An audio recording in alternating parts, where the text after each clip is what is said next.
My name is Don Kniebel. I'm the president of Recenter Indiana, Inc. As I hope you know, we're a nonprofit, nonpartisan organization dedicated to encouraging our legislators to listen to what their constituents have to say, and our elected officials, including our governor and lieutenant governor, listening to what our constituents have to say. There's a corresponding obligation of that, which you're all a part of, and that is for our legislators and elected officials to take into account what you say. You have to say it. So tonight's going to be your opportunity to speak your mind on issues of importance to you and your community. That's why we're calling this a listening session. You'll have an opportunity to express yourself in a number of ways, including with your phones. We've also invited your representatives in this area to come and listen. Did anyone here from the legislature, anyone here, a public official, elected official? Anyone? Well, there's a message in all of that, because they were invited. They're expressly invited to come and listen to what you have to say. So I'm going to turn this over now to Linda Heitzman, a Recenter Indiana board member, who will take us through where we're going to go and will actually lead you in some interesting discussions of the issue. So Linda. Great, welcome. Again, I'm Linda Heitzman, and we're very happy to have you here tonight. So this is an opportunity for you to give feedback and input in 3 different ways. The first way is there are white cards on everybody's table, and feel free to submit questions about redistricting using those white cards. So Dr. Wilson is going to give us kind of the basics of redistricting, and then that will lead to some questions, and she will take some time to respond to questions after the presentation. So that's one way that you can have a bit of a voice in this conversation. The second way is we're going to be using online live polling. So we're going to ask you how you feel, and so we'll be able to see how everybody in the room is feeling about various issues, including redistricting, but also other issues. And then after we do our discussion of redistricting, we're going to open it up to hear from other issues that you're concerned about. And we know from, this is our 3rd session, that there are lots of issues on Hoosiers' mind, and redistricting is not necessarily the one at the top, even though it's certainly getting a lot of press right now. So that's a little bit about how we're going to work today. I think this is briefly our agenda. We do apologize, our screen is a little light tonight, but we're doing the best we can. We are going to use this online polling tool. And if you haven't already, there should be on everybody's desk, at everybody's table, a sheet of paper like this that has a QR code. And if everybody can scan that QR code, and you are prompted to pick an avatar and put your name in, your email if you want, and then we will allow you to vote on various questions along the evening. So, and we do have helpers in the room. If you need assistance, kind of raise your hand, and we have 3 students back here from UIndy who are happy to help people with technology. So, and then finally, we are having a reception afterwards, so we invite you all to stay afterwards, share some cookies with your neighbors, and continue the conversation. Okay, so there's the QR code again. Is anybody having problems? Okay. So I see we can already see people's names up there who have entered. Okay, so there are 3 types of questions that we're going to have tonight. We're going to have kind of your basic yes-no question, or a question where there's only a single answer. So we're going to practice this, and you'll see on your screen this question. And the question is, are you a cat or a dog person? And so you can actually say both. We have cat, dog, neither, and both. So if everybody presses the little button on their screen, we'll start to see how people are voting. Okay, it's a lot of dog people, since if you add the both to the dog people, I think most people here, it looks like, are dog people, with certainly I would be in the neither category, so. Great, so that's the first kind of question. The second kind of question, you can have more than one response. So this question is, what is your morning beverage of choice? And the choices are coffee, tea, soda, orange juice, or other. So you can pick coffee and orange juice, or whatever. Okay. It looks like there are a lot of Starbucks fans in the room. I'm always curious about what is in the other category. Anybody want to volunteer what their other is? Water. Oh, that's so obvious, isn't it? Okay, this next one is a completely different kind of question, and we're going to create what's called a word cloud. So you can have multiple answers to this question, and you're going to actually enter the words on your phone. So what is your favorite ice cream flavor? And as people start entering them, you will see them show up on the screen.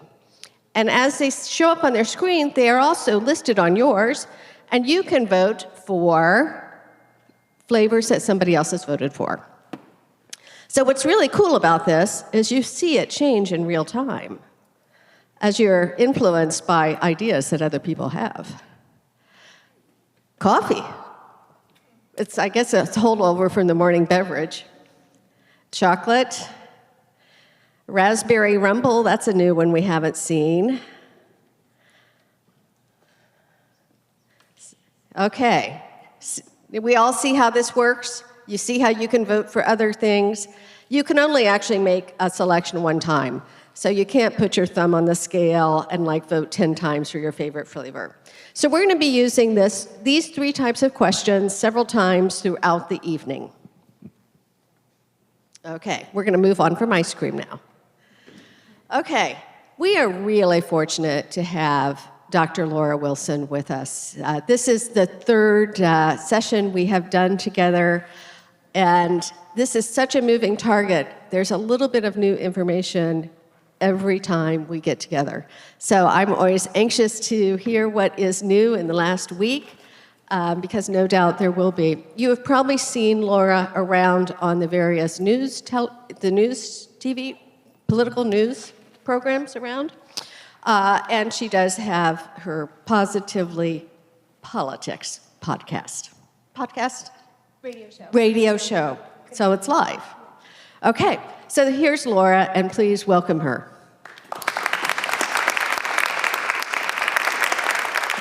Thank you so much. Thank you for being here. Thank you, Linda, for that wonderful introduction. I'll tell you, the radio show is called Positively Politics because I tend to be a very positive person, and I will do my best to live up to that expectation tonight. Sometimes politics is really hard to be positive about. And my goal in the next 15 to 20 minutes is to give you the ins and outs of everything we know, and truly up to this moment in terms of redistricting. I was just reading the Indiana Capitol Chronicle. We have 7 state senators that have come out opposed to redistricting. There are 10 that have already come out in favor of that. That's 17, so if you're doing the math, we are still missing several that have not commented on their stance yet.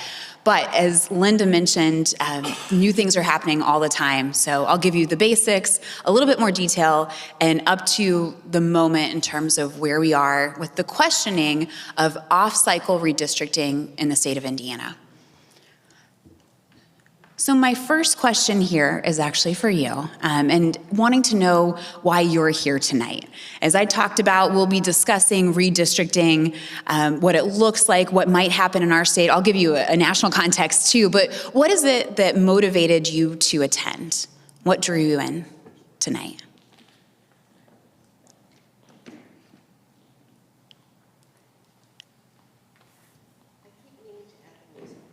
Oh yeah. Da na na na na na na. My students are smiling because they know I like to play music when we have things going on too. They usually don't have to listen to me sing it. My apologies for you. So it does look like the majority of people said to voice my opposition to off-cycle redistricting. A number of people also said to learn what's happening, and that makes me very, very excited. And kudos to the 3 or 4 folks who said a friend or family member may come. Good job to that friend or family member. My mother-in-law is here in the audience, and I'm pretty sure my husband, her son, made her attend, so thank you for being here. So I want to start with the redistricting basics, and the map that I have up here, though the colors are different, is the same as this map we have printed. These are our current congressional districts for the state of Indiana. So there are 435 districts in the entire country. Based on population, Indiana claims just 9 of them, and you can see what our districts look like. We do this once every 10 years. Usually, after the US Census. So these are the districts that we had drawn after the 2020 census for 2021. And of note that you'll want to look at, and again, I'll just have this here, but you can come up to the map at any point. Those 9 congressional districts I talked about, 7 of them are held by Republicans, including my district. I live in Perry Township, so I'm in the 6th congressional district. You are probably in the 5th, and that's also a Republican district. But District 1, and District 7, that's Frank Mervan's seat, and also Andre Carson's. Those are the 2 Democratic districts. And that's really important when we're talking about the calculus of off-cycle redistricting, because we're not looking to shake up the entire map. The real question is whether or not our state legislature would redraw the map to bend those 2 Democratic seats and try to make them flip to Republican. So first of all, what is districting or redistricting?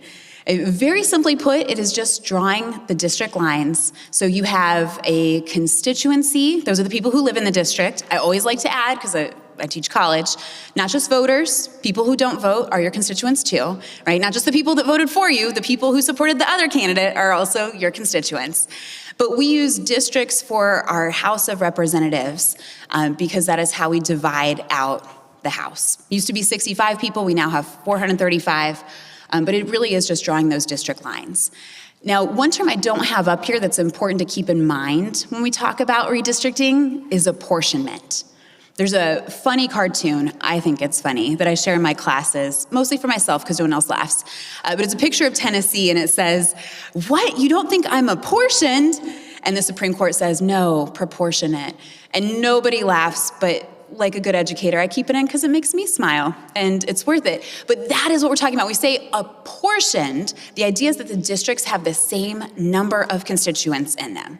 You're allowed constitutionally to vary 1% to 2%, so we're not going to divide a person or divide a household, but you want to make sure that every district has more or less the same voters, because that gives you fair representation in Congress. Not proportionate if you have these beautiful grid-like formations that have lots of people in one district or not a lot of people in the other. That's of course why Marion County, represented by the 7th Congressional District, is very, very small because it's very densely populated. So that's apportionment.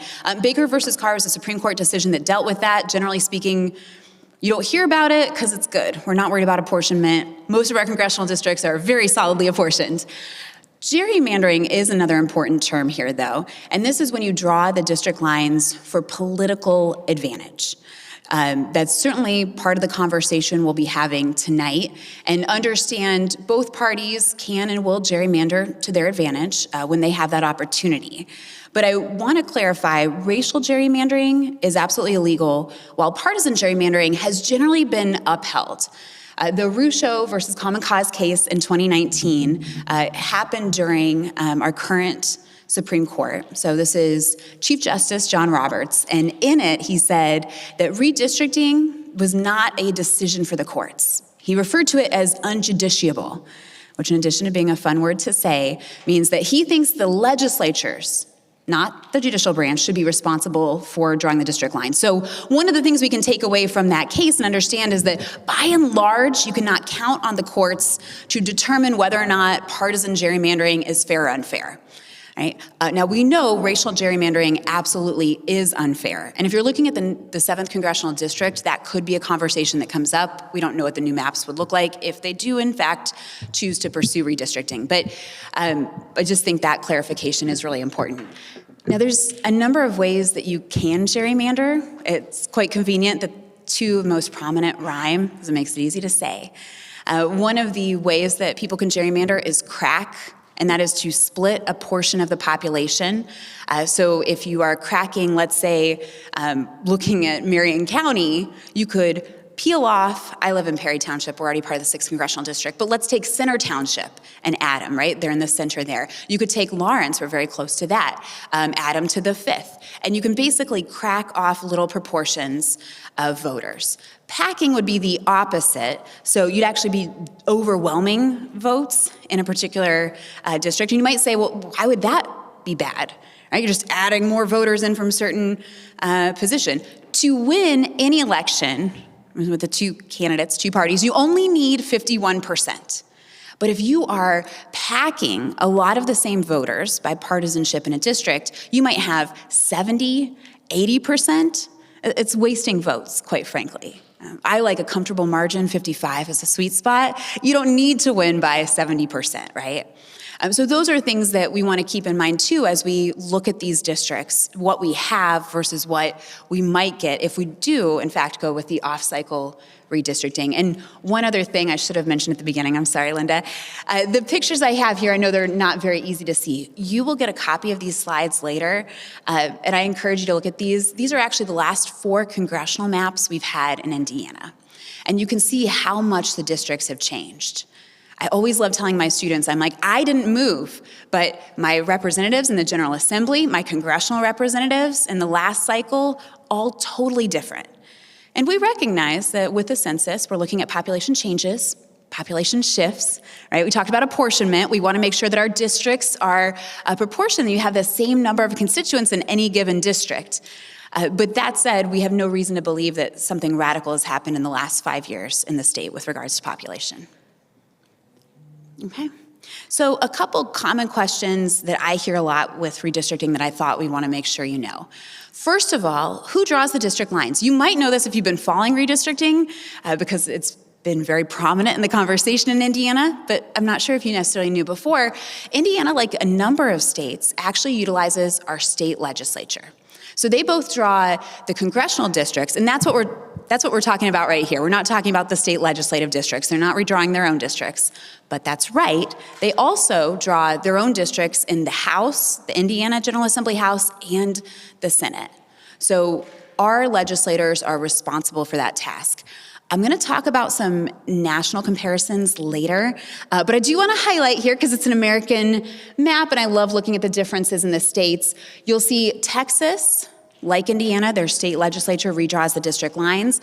Back in August, their Governor Greg Abbott and their state legislature redrew their lines to give 5 formerly Democratic seats a Republican majority we would expect to see in the next congressional midterms. Also, California up there. Now, you notice, and I know it is hard to see, but I'm sure you can still tell that, they're a different color. They use the Independent Commission. So related to current events, last Tuesday, we had a couple elections here in Indiana. It was school referendums in 6 school districts. But California had Prop 50 on the ballot.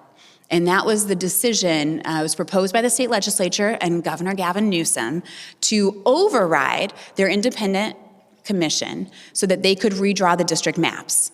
And what were they going to do? Flip 5 of those Republican seats back to Democrat. So if you're keeping score at home, if you look at Texas versus California, they kind of cancel each other out in a way that puts more pressure on the other states.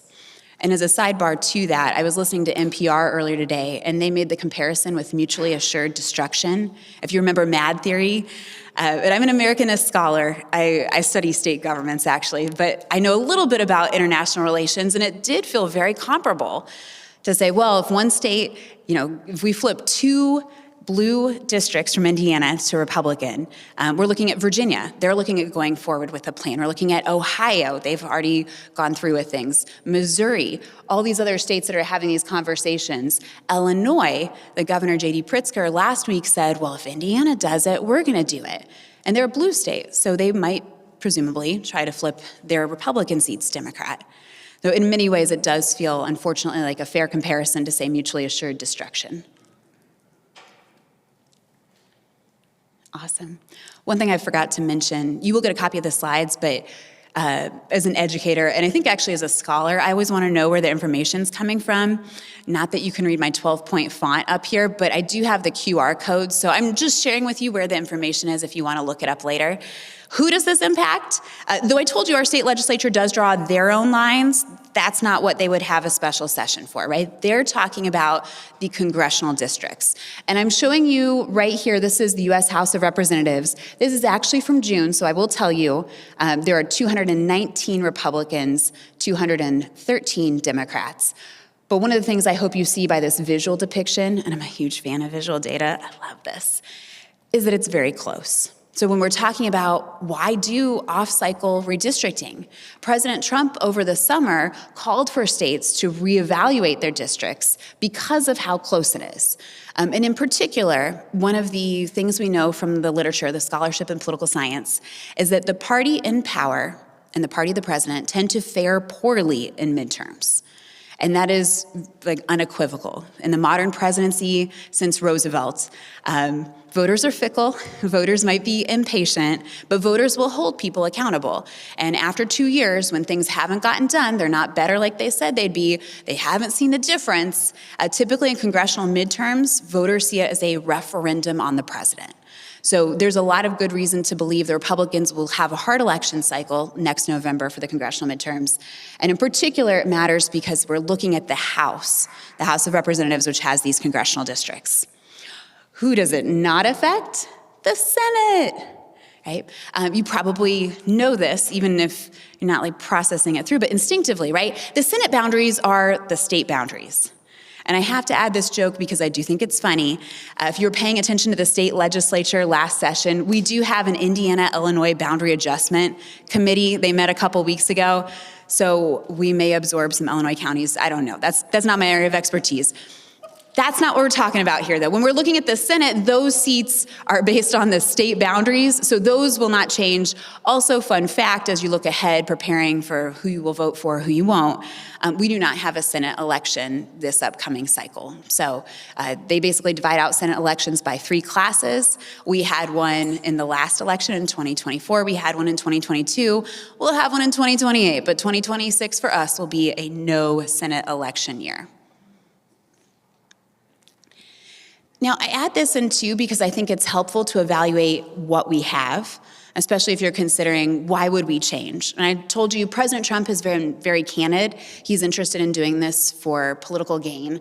But when we look at the fairness of our current districts, this is a map of the United States, and you can see the ratings. This comes from the Gerrymandering Project, which is based out of Princeton University, and they look at a couple key factors. There's always debates over what truly makes a district fair, and we could certainly get into the weeds on those, but I think it's helpful to see that Princeton University rates us actually in terms of an A with regards to our current districts. Now, there are 3 general components that they evaluate. I'm going to tell you the one that we're not good at first, and then I'm going to sell you on the things that we're better at. The one we're not good at in Indiana is competitiveness.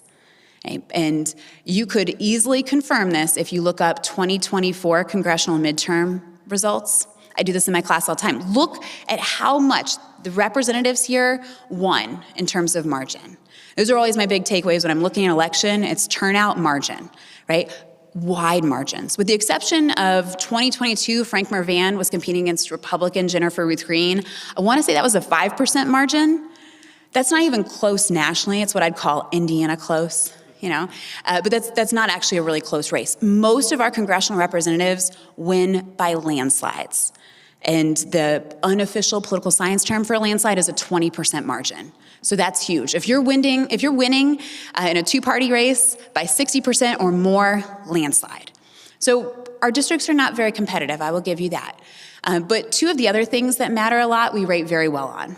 First is compactness. Again, if you look at our districts, you can Google congressional districts and gerrymandering. Usually there's this classic one of Chicago and Illinois, not to pick on them, but it looks like a snake, almost like a Rorschach test, when you see these ink blots, and they're like, what does this say to you? But that's exactly what it looks like. It's a snake that connects communities with a couple highways, and it looks like maybe a sidewalk.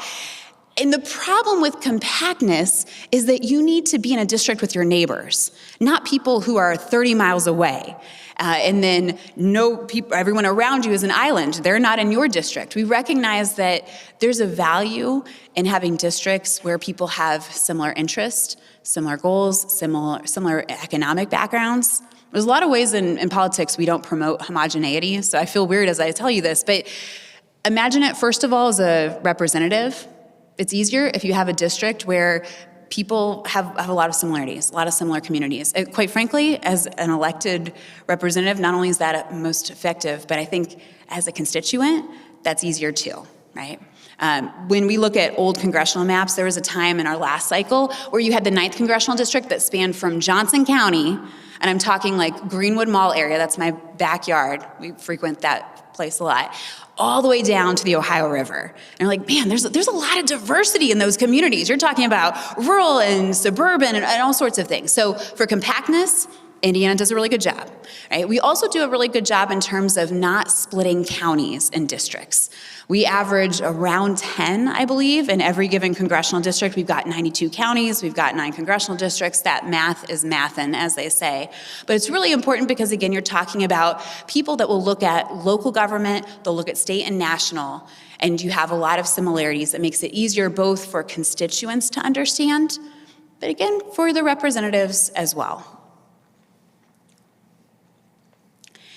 Now, in terms of the timeline, you might notice one of the changes that I made coming in here, I want to make sure what's already happened. I think it's important to still know, especially if you have just started following this, but then what is going to happen. So first and foremost, conversations for Indiana off-cycle redistricting began in the summer. There were 2 visits from our Vice President, J.D. Vance, to the state. There was a phone call from Donald Trump. Some of our leaders actually went to the White House to talk about this, but those were all conversations. Right? They were important conversations, but they're conversations. Our governor, Mike Braun, said he would not call a special session unless he knew he had the support. And interestingly, he did call the special session on October 27th, but a few days before that, you had an important Washington Post op-ed by former Governor Mitch Daniels saying, don't do it. I don't think they should do it. And then, I think it was the same day actually, you had Senate President Pro Tem Rod Bray say, I don't have the votes. Now at this point, I want to make sure we understand what our state legislature looks like. So we have 150 folks in the state legislature. That's the Indiana General Assembly. I've heard they don't like it when you abbreviate it to IGA because it sounds like the grocery store, but I can't help, that's what the acronym is. So the IGA, if you will, or even if you won't, there's 100 folks in the House, they serve 2-year terms. So when we talk about accountability, yes, they will all be up for election in November, and you should share your opinions with them. Now, there's only 50 in the Senate. They serve 4-year terms. It's a little different than the federal level. I know that gets confusing. So half of them, 25 of them, will be up for re-election in November. When we're talking about not having the votes, that 50-person Senate, that chamber, has a supermajority of Republicans. So there are 40 Republicans in the Senate. To have a majority of votes, you actually only need 25, because if you remember your American history well enough, right? 25 would be a tie. I know, I get that fraction. But who breaks a tie in the Senate?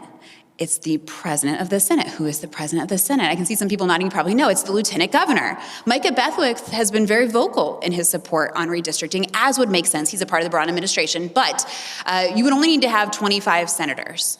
I told you I was looking at the Indiana Capitol Chronicle when I got here, and it looks like there are 10 people who have vocally supported it in the Indiana Senate. I believe there were 7 that said they're opposed to it. So you're still looking at several people that haven't spoken. But Rod Bray had announced he did not have the votes. And then a few days later, the governor said, we're calling the special session. So that has already happened. And you had the leadership say, we will be convening, and these are important dates, so the 1st through the 12th in December. They will already be coming back next Tuesday on the 18th for what we call Organization Day. And that's a really fun day. I like to think of it as a preview day for the state legislature because we get to see what issues they're going to focus on, obviously redistricting, what policies they're going to support. This year is a non-budgeting year. So our state legislature budgets biannually, meaning last year they passed a budget, this year they don't have to worry about it. And while budgeting is fun in its own way, the non-budgeting years get feisty. Right? This is where you see a lot of social issues, a lot of other issues that don't have appropriations attached to them come up. I think a lot of times people think, oh, it's a shorter session, it's gonna be more tame. Not in Indiana. So there's probably a lot of issues. We're gonna ask you later what issues are important to you. A lot of issues will come up in this session. But formally, they will not resume outside of their December time, typically until January. Now that's where I get to December 1st through 12th. The leadership from both the House and the Senate, so that's Roderick Ray and Todd Houston, he's the Speaker of the House, a representative from Fishers, right around here, said that they will convene on December 1st through 12th, and then they will come back for the January legislature. Now we've always talked about this in terms of a compressed timeline, and I speak of it the way I plan my children's day, where you basically work backwards. Because you might say, and I know people say this, right? But the election isn't till next November. Sure, that's true. The next general election is not until next November. But before that, of course, we have a primary. We have primaries in May. Tend to be later in the season, so that works out here, I guess. But before that, in order to vote on candidates, you have to have candidates. So we have filing. The filing deadline, if we're working backwards here, is that February 6th date. But then the opening for filing, you have just 1 month to decide. So if you're on the brink, you can make that decision real soon, is January 6th. You cannot file if you do not know where you are filing, right? You need to know what district you're in. Also, bless their hearts, the clerk of courts need to know what district you're in because they need to know where they're going to put people in terms of the candidates. It's also important, quite frankly, as a voter, you need to know who you're going to be voting on. So when we're working backwards, we're talking about a really compressed timeline. Candidate filing in Indiana begins on January 7th. So that is how tight that window is for this decision if they pursue it in terms of off-cycle redistricting to be made. Perfect. And I did want to add, and I mentioned it a little bit earlier, where other states stand. This was recent last week, but as everything changes in politics, I probably want to emphasize Virginia had a gubernatorial election. Actually, Virginia and New Jersey did last week. They elected Democratic governors, but it does look like Virginia is going to go forward with a plan for redistricting as well.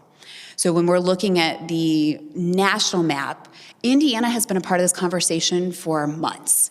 And there have been other states that have been discussed as well. Some have gone through with it. Texas, California, as I mentioned. Some have shut the conversation down. That hasn't happened here in Indiana, but they did do that last week in Kansas. The leadership said, no, we are not going to do this. There have been questions in Utah, for example.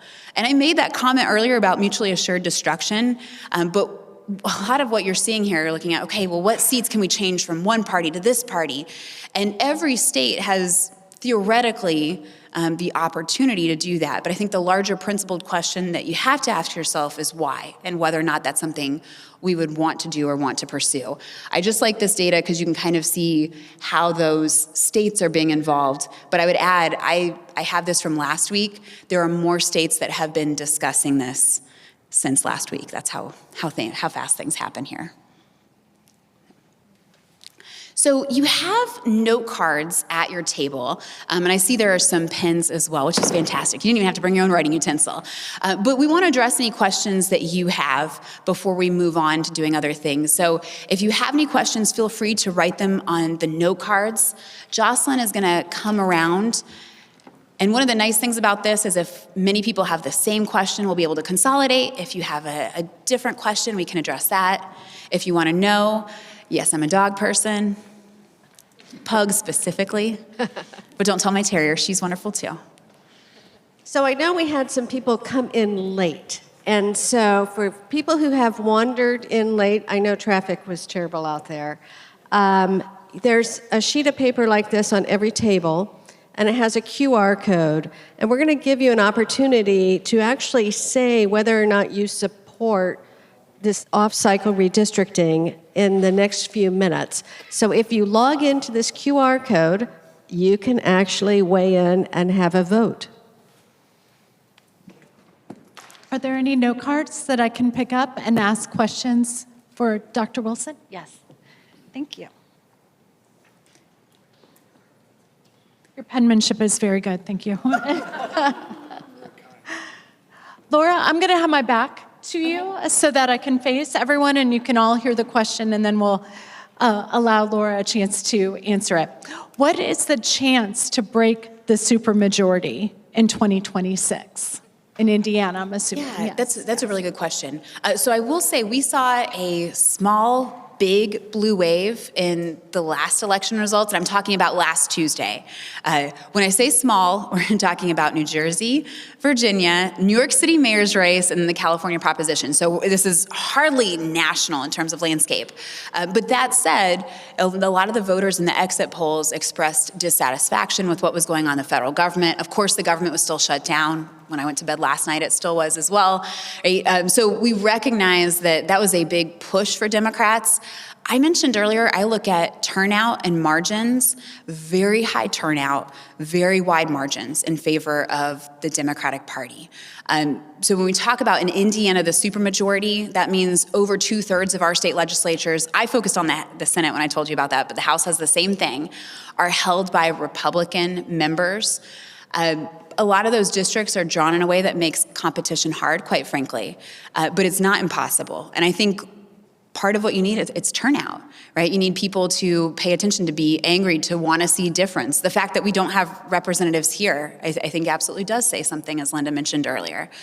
So that will be a large part of it. It'll be also interesting to see, quite frankly, what the issues are. Right? We'll talk about issues here in a little bit, but sometimes issues ebb and flow. Something that matters a lot right now won't matter in 12 months. If the Democratic Party can capitalize on what people are upset about, what they're interested in, if they can translate that into voter mobilization and turnout, they have the strongest opportunity to break the supermajority. I will say they lost that. They lost prominence. They lost dominance, actually, is probably the best word, in 2010.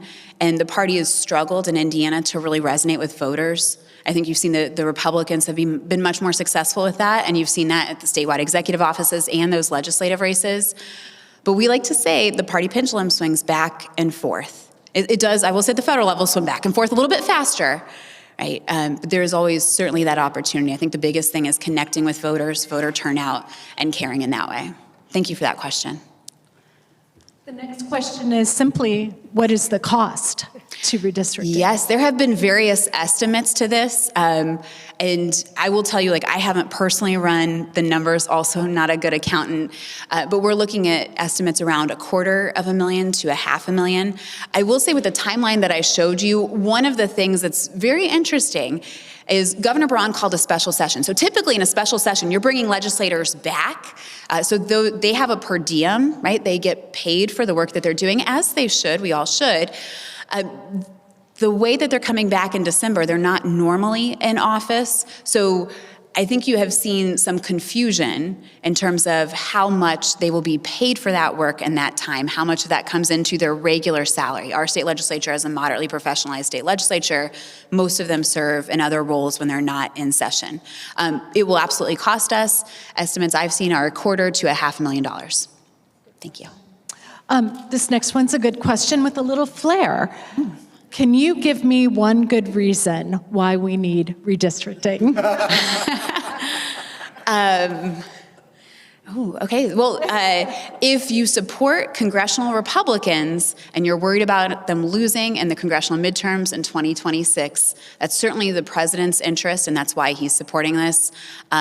That would be a really strong reason. And I will say there's been several polls in Indiana.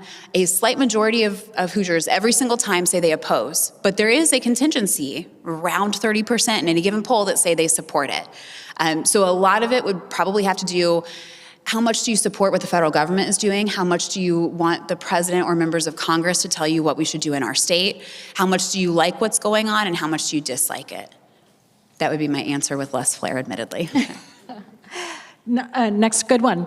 Could redistricting mid-cycle actually make the districts more competitive and cause some current GOP districts to go Democrat? Yes, they could, because when you're changing one district boundary, you're invariably changing another. My husband and I love doing renovations. We've never actually had the guts to knock out a wall, but you can understand that if you're knocking out a wall from one room because you want to make one room bigger, not like you're expanding the House size, you're going to make something else smaller. And of course, you can't actually do that in congressional districts because we talked about appropriation. So yes, they could inadvertently make the districts more competitive. I actually think that would not be a bad thing. Ideally, if you have these competitive districts where it's more or less 50-50 Republican, Democrat voters, partisanship becomes net neutral, right? What matters? Good candidates, good policies, voter turnout, voter interest, voter engagement. Those are things that make a thriving, healthy democracy. But to reinforce the answer to that question, yes, changing one of the districts would invariably at least change two, and it's highly likely it would change more than that. So yes, it could absolutely have that competitive effect. We're doing our best to try to combine common questions together, and so your question might be here, just worded a little differently from one of your neighbors. The next one is, how are they justifying this mid-cycle redistricting? How are they justifying it? Sure. So off-cycle redistricting is being supported by the argument that this would help at the federal level for the Republican Party. Right? The president asked us to do it. There's good reason you'd want to be in the president's favor and certainly federal government's favor in terms of funding and things like that. I don't recognize it as being the morally appropriate answer or there's legal questions, I should add that, and I told you I'm not an accountant, I'm not a lawyer either. I'm also not a good person at home repairs. You're starting to wonder why I'm here. It's the political science stuff, strictly the political science stuff. But to that point, there are really solid constitutional questions over whether or not this is even allowed. So how do they justify it? The president asked for it, and it would help support the Republicans in Congress. I think the biggest missing piece would be the question, if you wanted to follow up with that, and you say, so what? Their agenda, right? Do you like their agenda? Do you know their agenda? Would it help? Have they passed things in the last 2 years that they would continue to do in the next 2? That's the piece where I've heard several Republicans say, I don't think that's a good enough reason. And that's when we talk about how polarized or divisive this is. The real, and I know I'm going off on this one, but I think it's important. The real threat here, the real question mark is not going to be the Democrats in the state legislature. They're a super minority. They don't have to attend if they don't want to. It's not like the Texas Democrats. They went to Chicago for a little bit. If ours do it, the state legislature meets just fine and dandy. The question are the Republicans who say we don't take orders from Washington, or we're not into off-cycle redistricting. We're worried about the precedent. And I'll tell you as a political scientist, I'm always worried about precedent. I'm always worried when you change the rules, when you go nuclear and you lower voting needs for a filibuster from a supermajority to a majority, that changes what can happen in the future too. Maybe it advantages you this year, it might not next year. Thank you. Is this legal? Great question. Is this legal, especially after redistricting already successfully passed, like in the normal cycle? There will certainly be judicial challenges to this. And there have been discussions and debates over whether or not our Constitution permits and allows it. I don't think that's the question going on right now in terms of the state legislature. They're grappling with whether or not they have the votes to go forward. They're not worried about constitutionality. That's something you worry about once it's invariably challenged in the courts, and it absolutely will be. But that's a major question right now, is whether or not it is in fact constitutional for our state. Thank you. We have a few other good questions that are not centered on redistricting, but we will get to them on the second part of our program. So I just want to pause here. Is there any other redistricting questions for Dr. Laura? And then we're going to shift. And then Sharon has a question right there.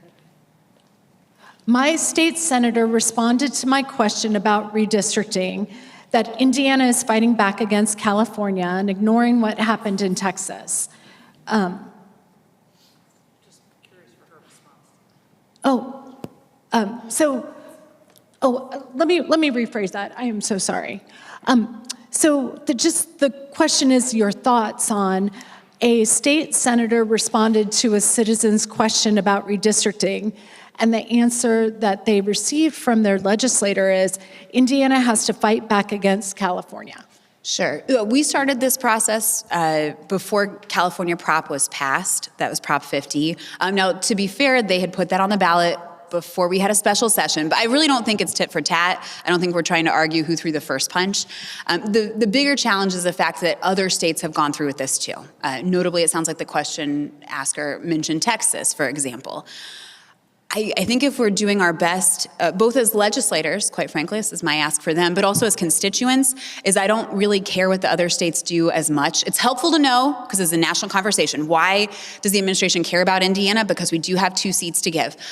But I would care much more about what's going on in our state, and I would hope that our state legislators would have that same kind of focus too. This will be the last note card question, and then we're going to move and wrap up the redistricting conversation by using the polling system on your phone. So the last question, okay. You're doing great on the hot seat. I like the positive reinforcement. Yeah, you're doing great. Feed it to me. Great. Could redistricting mid-cycle lead to multiple redistricting efforts depending on whichever party's in power? Absolutely, and that's the thing that should scare you the most. When we talk about precedent, when we talk about changing what we've done, certainly the constitutional question as well, whether or not this is legal. There would be nothing to stop people in the future, especially when you can point back to that one time in 2025. And I think this is concerning. A lot of times people focus on the immediate. It's focused on what you absolutely know and who it's going to benefit. But there's nothing to say that it wouldn't happen again. There's nothing to say it wouldn't happen benefiting the other political party. When we're talking about off-cycle redistricting, do you feel that you would be better represented? Like, that's the question you should ask by your congressional representatives. And do you feel like if it changes every 2 years, that's beneficial for constituents? That's really hard for constituents. Changing every 10 years can be hard for constituents. Do you feel like that's beneficial for representatives? Their constituencies constantly changing? I don't think that's beneficial for anyone. But I'm always weary, just as a social scientist, whenever you change the rules, it will invariably have an effect on the outcome. And elections, I love elections. It is a game that's all about the rules. Every time we change who can vote, what you need to vote, what times you can vote, where you can vote, anything like that, those rules are changed to have an effect on the outcome. Yeah, thank you. Thank you very much, Laura. That was quite a whirlwind of questions, and great job. So, and you guys had great questions also. Now we're going to give you a chance to actually weigh in on how you feel about this based on what you've heard. So here's the question. The first question is, how would off-cycle redistricting impact the voices and votes of people like me? And the options are, it magnifies our vote and voice. It minimizes our vote and voice. It encourages us to vote. It discourages us from voting. It has no impact, or we're not sure. I can see people are voting. Let's see what the survey says. Okay, I know that's hard to see on the screen, but if you look on your phone, you can actually see those results. And you can see, and I will read for you, that 26%, or 26 people in the room said minimize our vote and our voice. One or two people said magnifies our vote or voice, a couple not sure, and about 15 people discourage us from voting. So kind of a mixed bag, but a generally negative tone there. Okay, and now here's the money question. After our discussion tonight, do you support off-cycle redistricting? There's only one answer here: yes, no, or not sure. You can't have a no multiple picks here. Okay, you guys are fast on the draw on this one. Oh. So as I mentioned before, this is our third session, and we've actually had at least one person in the last two sessions who have voted in the yes category and yes for supporting redistricting. So, but generally, this has been pretty consistent across all three sessions that we've had. Okay, now, if your elected official is going to vote for off-cycle redistricting, will that affect how you feel about them in the next election? Again, as Laura said, next year, every state representative will be on the ballot. So you will have a chance to say, they have earned my vote, they have lost my vote, or I'm not sure. So if your congressman or if your representative supports off-cycle redistricting, they've earned my vote, they've lost my vote, or not sure. Okay. I see a very strong, we have more voters out there now. 42 people, they have lost my vote. So this is something I would hope that our elected officials are actually concerned about. Okay, we said we were going to give you an opportunity to weigh in on some other issues, and there were actually a couple other issues raised in the cards. We're going to do this in the same way we did the word cloud around ice cream. So you're going to have an opportunity to just enter words about the issues that are most top of mind for you. And then in the word cloud, we'll be able to see what are those most common issues and how they change. And again, you will see the issues that other people have entered on your phone, so you can even promote and vote for ones that other people have entered. Make sense? Okay, here we go. What other issues are the most important to you in one or two words? And we have people already voting, look at that. Education, healthcare costs, reproductive health, environment,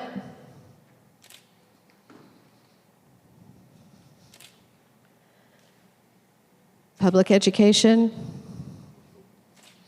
ICE behavior,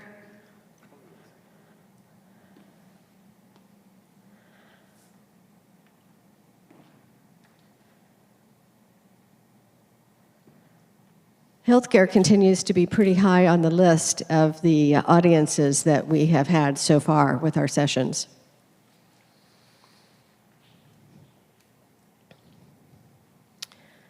Okay, now we're actually going to open up the floor for people to have voice an opinion or a concern that we have listed up here.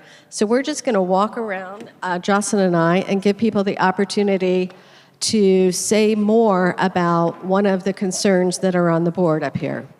So raise your hand, and okay, here's our first volunteer.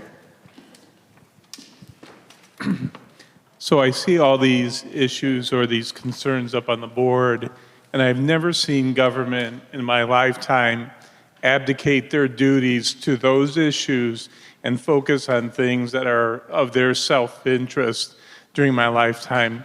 As such, if I could make a comment, I've never been more ashamed to be an American, to be a citizen of this state, to be living in my community with people whose behavior and support of things other than those issues up there seem to be their main concern right now. Thank you.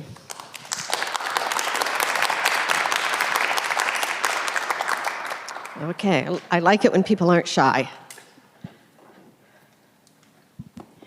I would actually like to introduce myself to you. I'm Deborah Pickett, and I am a congressional candidate for the 5th District. So I am directly impacted by what is going on in this state and around the country.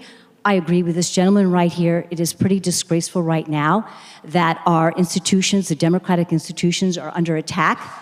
And this is why Americans are so cynical about politicians and about politics. One other thing I just would like to make a remark on regarding redistricting is in my district, I have 6 counties. They're all contiguous. The county boundaries are all one. The cities are one. There are approximately 791,000 citizens that I would represent. That includes children. It has taken me over a year. I ran in the first cycle. This is the second cycle that I'm running in. It takes a lot of time for a candidate to get out, to get to meet your constituents, to learn the issues, because I have, in these 6 different counties, very different issues in each one of them. Up in Howard County, in Kokomo, they've got, in Kokomo, they have got 2 Superfund. Down in Hamilton County, you don't have to worry about that. You have totally different income levels. You have totally different education levels than what you're dealing with in Madison County. So this is one thing that I think is important when we just in referring to redistricting, is that for the candidate, if you really want to serve your people and you want to understand what the issues are, it takes time to get out there. And so I am furious that as a candidate, I am going to be compromised in my ability to get to know you, to get to hear from you, to learn the issues that are near and dear to your heart. So, thank you.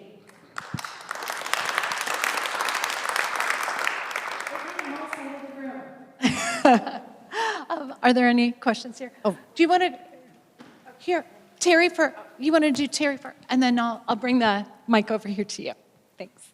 So, I'm very concerned about the separation of church and state, and that the amount of money that's being sent to these schools that are private schools, that are basically parochial schools, and to the detriment of our public schools. And I think that it's a real shame that all of this money is going to these church-oriented schools, and we're losing our music programs, we're losing our art programs, we're losing all the things that made our public schools strong and viable, and the Republicans are very much trying to make this a theocracy, not a democracy. Thank you.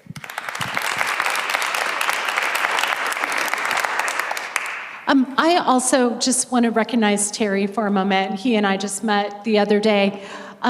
He is a private citizen on his own accord, created these door hangers that are on your tables. And I just want to say, like, citizens' voices matter, and you don't necessarily have to create door hangers, but I applaud citizens that help get the word out and educate others. So thank you, Terry. Question over here? Yeah. I was a special ed teacher for 15 years. I did not ever meet one child that wasn't special to me. Their voices can't be heard, and they need to be heard. This state, this country needs to protect everything they can for special education. Because 15 years ago, I needed much, much more. And so now, every day I get up and think, oh, I should go volunteer. Because I'm sure teachers are really under the gun now. Thank you. I'm concerned about health care in our state. As the things that are happening, we'll no longer be able to attract the best doctors. We have people leaving our state, and that's going to impact all of us. It's hard enough to find health care today, but what might it look like 10, 15, 20 years? Scary. Thank you. Thank you. It's hard for me to know where to begin because I have so many concerns. I have a background in biology, computers, and law. So part of me is very upset about what I see are attacks on autocracy. I mean, not attacks on autocracy, you know what I meant. You know, autocracy, attacks on democracy, etc. I am worried for Indiana and for our nation because our greatest strengths are being undermined one by one. After World War II, we understood that our growth and our strength was, a lot of it was going to be based on science and technology and being leaders in those areas. And that impacts us economically, it impacts us healthcare-wise, it impacts us in so many ways. And right now, you know, I feel like the gains that we got from Dick Lugar and Mitch Daniels and Evan Bayh and all these guys who focused so much on trying to prevent the brain drain that was happening in Indiana, in technology, in biology, in all of these areas, I feel like it's being undermined and being reversed. And right now I work for a company that's dealing with computers and stuff like that, and so many of our clients were so concerned about the tariffs. So many of the, and I've seen students who are going out of state because they're so worried about what is going on. But they're, the tariffs and all that really have impacted small business. And so all this growth we did in technology and biology and all this stuff, we can't go back. They're reversing it, and other countries, I'm sorry, I'm going on and on and on, but other countries are going to step in and take over where our strengths used to be.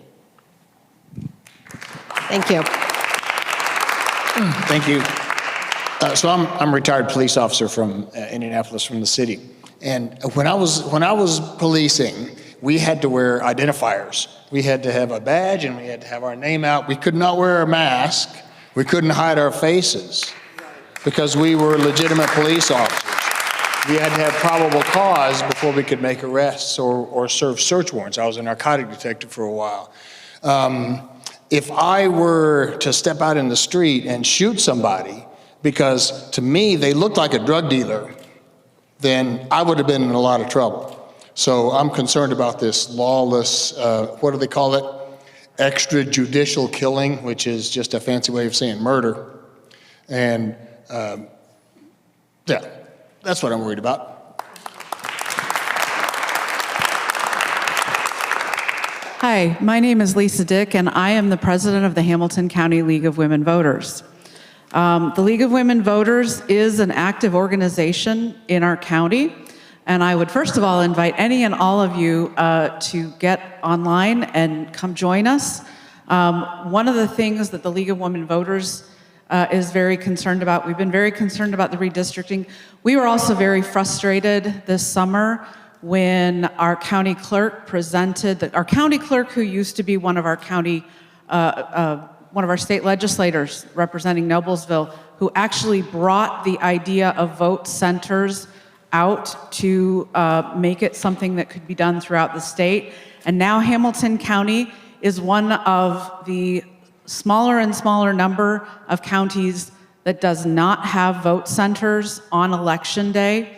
And that was because of the vote of one person who is not an elected official, but an appointee of a political party. And as an independent, I find it really, really concerning how little those of us who consider ourselves to be not Republican or Democrat, how little opportunity there is for us in this state to participate. You can't be a poll worker unless you are declaring a party. We have to succumb to the decisions of people who are appointed by the county Republican and Democrat chairs to serve on our election board. I will also say that I think one of the things that we find really frustrating in the League of Women Voters, and we're working every day trying to make this better, is the turnout. And Indiana is at the very bottom of the United States. We are only, the only state below us is West Virginia in terms of voter turnout. We in Hamilton County do not have a voter registration issue. We have a very high, very, very high voter registration in Hamilton County. But I would ask that every single person in this room go and talk to your neighbors and tell them that it's not just enough to register to vote. You have got to get educated, and then you've got to go to the polls and vote. And the last thing I will say is, for those of you who say, I can't find information about the candidates, I will tell you that the League of Women Voters, every election, both primaries and general elections, we provide information through a national website called Vote 411. As she was talking earlier about the county clerks and the issue that redistricting is going to cause for our county clerks, I'm also concerned because I'm the person who takes every candidate that files, I put them into our Vote 411, and then I send them out a survey. And we ask them questions, and then those answers to those questions are in Vote 411. The other thing that we're really going to be pushing for in this next campaign is that we want every candidate, not the candidates of one party, not the candidates who are actually running in competitive races. even the candidates that are not running in competitive races, we want them to fill this survey out so that you, all the voters, have the information about them. Thanks. Thank you.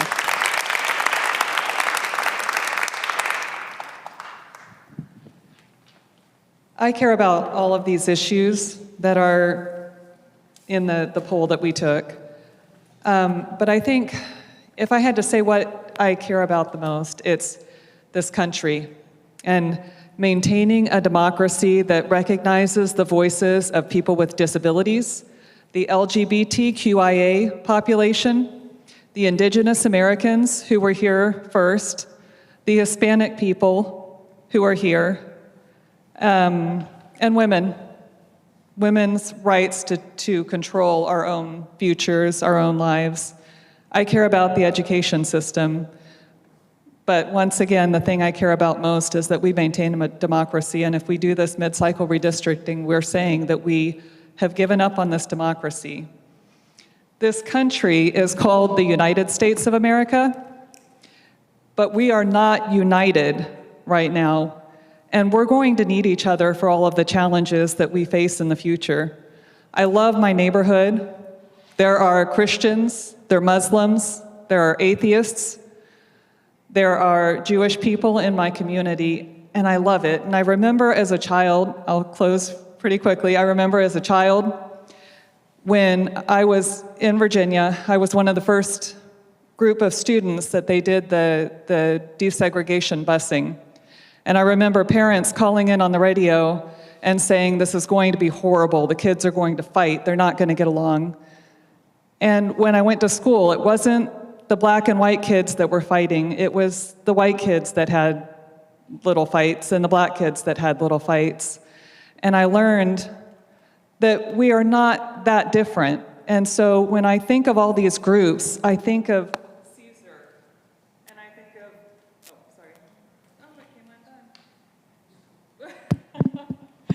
and I think of individual names of all of these people. And I encourage everybody, get to know your neighbors, build strong connections, because we should not be resorting to violence and these unfair tactics here in the United States.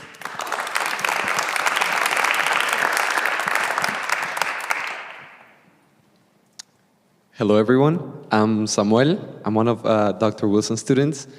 And as a human being, I believe that one of the things that scares me the most at nights, it's the global warming crisis we're facing, and we're gonna face very strongly in the future. And I'm not only worried about myself, because that would be very selfish, but I'm also very worried about my children and my grandchildren, and the very, very future generations that are gonna populate this world in the future. And I'm gonna try my best to do the best I can for those generations, but I think if we all join together and unite towards also like keeping this world alive, because there's no politics without a world, right? So yeah, that's it. That's my concern. Thank you.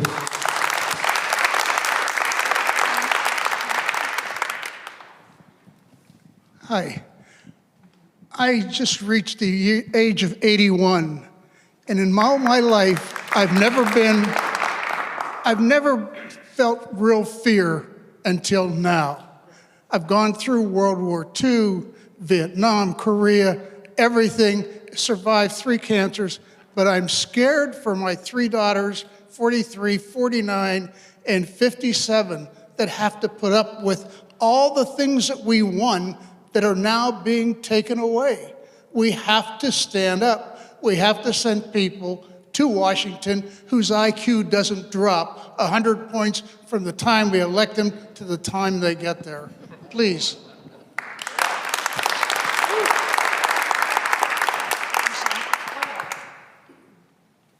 Who can reach Michelle first? Thank you. Thank you. So just start out with a comment about history not always repeating itself, but it does rhyme. And I don't know if any of you are aware, but tomorrow, November 14th, is the 100th anniversary of the trial that took down the Ku Klux Klan, and it happened just up the road in Hamilton County, at the Hamilton County Courthouse. If you haven't read the book Fever in the Heartland by Timothy Egan, strongly recommend it, but it basically, a group of people, large group of people, followed a person who was very flawed and very racist, and then it all came tumbling down like a house of cards. So there is some hope that I see. I'm concerned about so many things, public education being the strongest. I'm a former public school teacher, former school board member, and also the partisan school boards. We're seeing the effects of it in our district right here, Hamilton Southeastern. My question, and I know the partisan school boards you can run as an independent, a nonpartisan, Democrat, or Republican. Because I was raised a conservative, good, and put in quotes, air quotes, conservative Republican. My 90-year-old father still is, we agree not to talk about politics, put it that way. But he did let me fill out his absentee ballot last year. But I had to vote at the top for what he wanted to, but everybody down ballot he let me vote for. So I kind of reached him a little bit that way. But my question is, just with the Recenter organization, how will you, because I believe in Indiana, there are so many people who I've talked to, I don't know them well, but who say I would never vote for a Democrat. But I think they would vote for independents. So my question is, how can Recenter help candidates who want to run as independents? Because I know it's a pretty heavy lift to be on the ballot with getting signatures and that kind of stuff. So that's my question. How can Recenter help those candidates? Well, yeah, that's a really good question. I'm not sure Recenter is the right organization to do that, but there's an organization called Independent Indiana that is run by a guy named Nathan Gotch, a GOTCH, I think GOTCH in Fort Wayne, who's running Independent Indiana, is helping independent candidates run, trying to make it easier for them to run. Recenter is not going to be focusing anymore on political races. We're going to be focusing on things like this to educate the people about their legislatures, and we hope to educate the legislatures about their constituents and the officials. So in any event, good question. Recenter sympathizes with that, and I hope Nathan will help you out.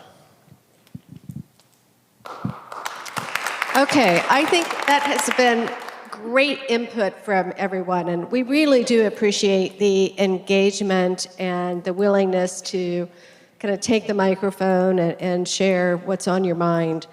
I do love the point that someone back here made about getting to know your neighbors.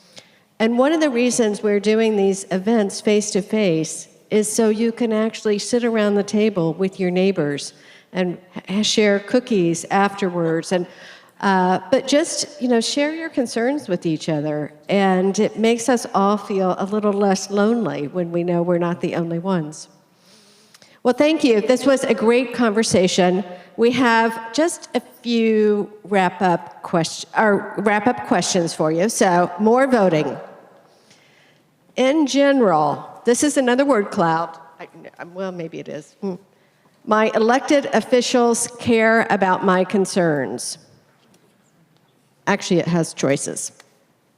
I strongly agree, disagree, strongly disagree, or don't know. State officials. Yes, your elected state officials.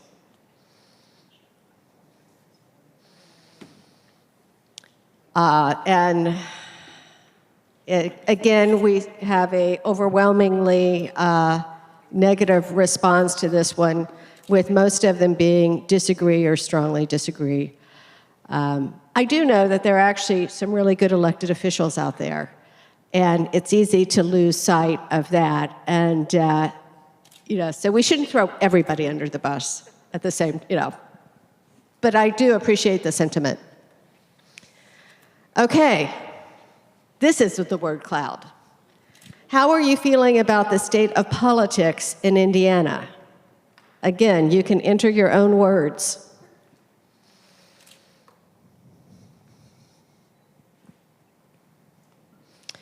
Hopeful. I like hopeful. Look at that.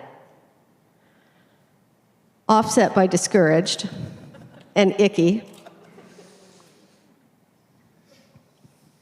But I'm really excited to see so much hope, actually, because it's easy to get really, really discouraged with everything that's going on these days. And yeah, so for those of us who like to be optimistic, Laura. Okay, and I think there might be one more question. I lose track. This is the last question, I think. After this evening's session, I feel better informed about off-cycle redistricting. Yes, no, not sure.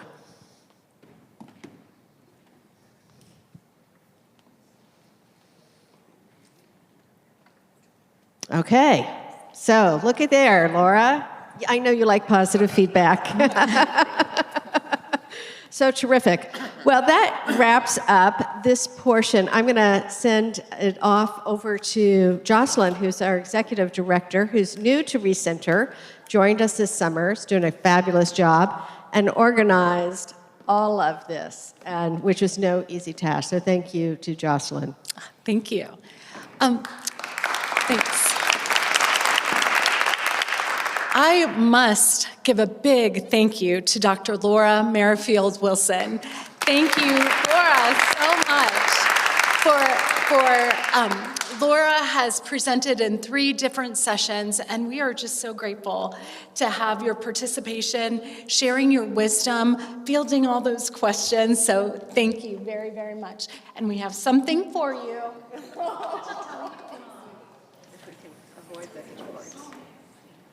We'll leave it in the box, but this is just a little bit for you. Thank you. Thank you. I also would like to recognize our Recenter Indiana board members who have been so helpful through this whole project, and many are here tonight. So I want to recognize our board president, Don Kniebel, and our board treasurer, that's Linda, who has guided our conversation.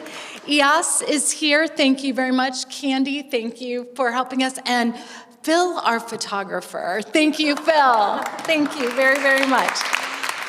We have an amazing, just bipartisan, just cohesive, very motivated group of board members, and we would love to have each of you get more involved with our organization as well. Importantly, I want to thank each of you for being here tonight. Thank you very much. This was a great conversation among neighbors, and I think we all learned a lot, not only from Dr. Laura Wilson, but from each of you. This was our last of 3 listening sessions. We are going to share your feedback with elected officials, as well as our neighbors from Martinsville and Beech Grove earlier this month. And we encourage you, thank you, we encourage you directly to reach out to your elected officials. Your voice matters, and they must hear from you, whether it's about redistricting or any of the other issues that we talked about tonight. Lastly, if you would like to share this experience with your friends, not only were we live streaming this evening, but the recording will be available thanks to our good partners at Indiana Citizen. So that information's on your table as well. IndianaCitizen.org will have the recording from tonight. So thank you all for participating. And we're so glad that you're here, and we hope you stay for just a few moments. We have some refreshments at the back table, and please enjoy each other's company. On behalf of Recenter Indiana, thank you very, very much.